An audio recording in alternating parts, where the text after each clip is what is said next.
Hi, it's Jim Mooney from Prominent Fluid Controls. This section of the video is to go over the calibration feature on our Gamma L pump. The calibration feature will also work on our Sigma 1, 2, 3 control version as well as our Delta series pump. To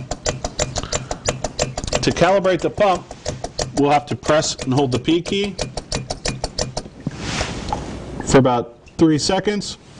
We want to enter the Set menu. Press the P key again quickly.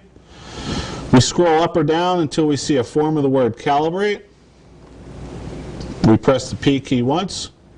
Now we have to turn calibration feature on. Press the P key again. Now we want to be pumping from a fixed volume, a known volume amount. We want to be sure that our back pressure is set. The pump is primed. We want to be sure that if we have an auto degassing pump, that volume is accounted for. That's not part of our volume out or volume discharged out towards our process.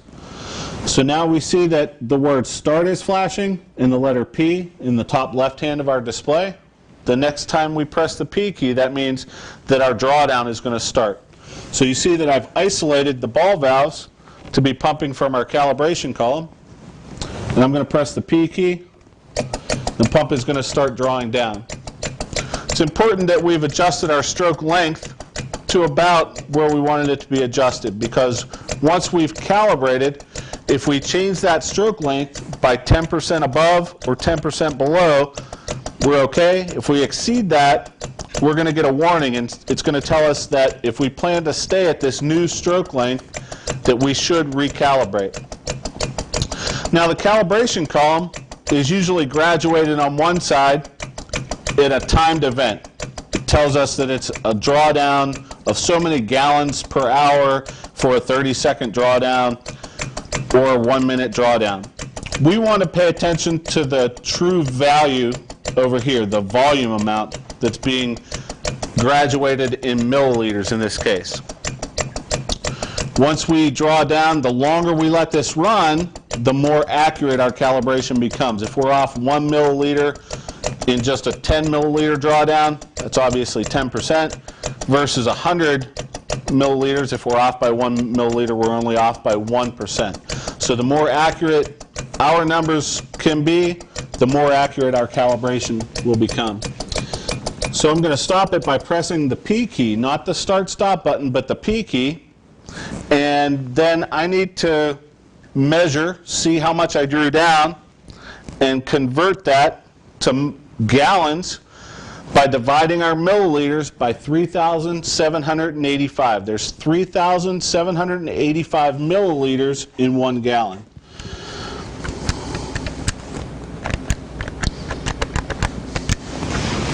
So I actually drew down about 100 milliliters. I started about 10 ml above my 0 point, which equals 0.0264 gallons. So now you'll see on the display of my pump, my first digit is flashing. That first digit is to the left of the decimal, and it matches what it needs to be. So as I press the P key, it moves 1 digit to the right as far as what number is flashing. Whatever number is flashing, I can adjust by hitting either the up or down arrow button. And I need this to be a 0 also. I press the P key to move 1 digit to my right. I need this digit to be a 2, so I use the up or down arrow button, adjust it to 2, press the P key again. I want to adjust this next digit to a 4. And the last digit is back to a 2. Now, if I put the wrong number in for any digit, I can go back to make the first digit flash by pressing the I key 2 times. It goes back to the first digit. Then I just simply use the P key to go over to the one that needs to be changed again and adjust that to whatever it needs to be. Press the P key again. After I've entered all of the digits, it asks me what unit that I've calibrated to. Here we see gallon is flashing at the top, or I can calibrate the pump in liters. We've converted the number to gallons, so I'm calibrating in gallons. I press the P key again, and now the pump is calibrated.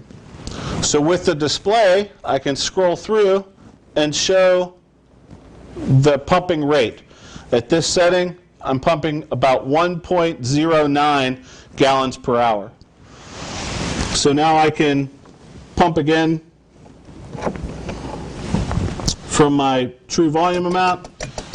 And if I need to adjust that, I can lower it by changing the stroke length as well as changing the speed of the pump.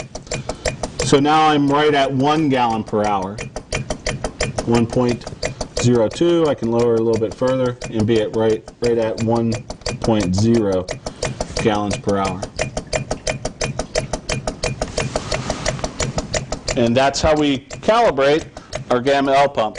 One of the additional features is it's also totalizing the flow or the amount that we've pumped, so we can keep track of chemical usage that way.